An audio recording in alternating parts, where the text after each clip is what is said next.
Often the first point of contact with a golfer that's slicing the golf ball is trying to establish exactly where they're aiming their shots. And if you're struggling with slicing the ball to the right-hand side as a right-handed golfer or to the left as a left-handed golfer, check where you're aiming. It could be a bit of an issue. So if I'm setting up to the golf ball here, my target line, let's pick out this black marker in front of us, which is actually a range TrackMan.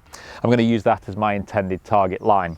So my feet would ideally be pointing at or just marginally left of that black device there on the driving range, and that's where I should be setting up and aiming myself. But if I'm slicing the ball off to the right-hand side all the time, do you know where I'd start to aim?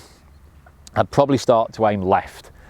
Now, it's pretty obvious that ball goes right, I'm going to aim left to try and compensate for it. I think by aiming left, I'm straightening myself up. And maybe I am. Maybe now I hit balls that start in the left-hand trees, slice back onto the fairway, and I convince myself that I got better.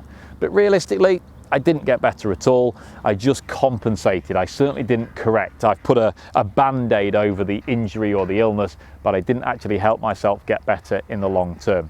The other issue with some golfers is they're slicing the ball to the right-hand side, possibly because they're aiming to the right-hand side. So if you're aiming too far right, you then have to swing left because the target's over your left shoulder. You then swing left. That actually spins the ball to the right-hand side even more, and you can get yourself into difficulty there. So point number one, if we're going to try and hit this ball straighter, is let's make sure we're aiming straight. So a quick setup check. Stand behind, club on the ground, make sure it's pointing where I want to aim.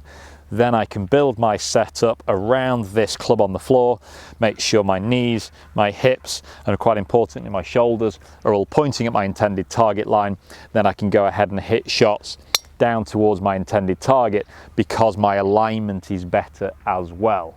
Don't do any other slice or swing checks until you've checked your alignment. It's that fundamentally important.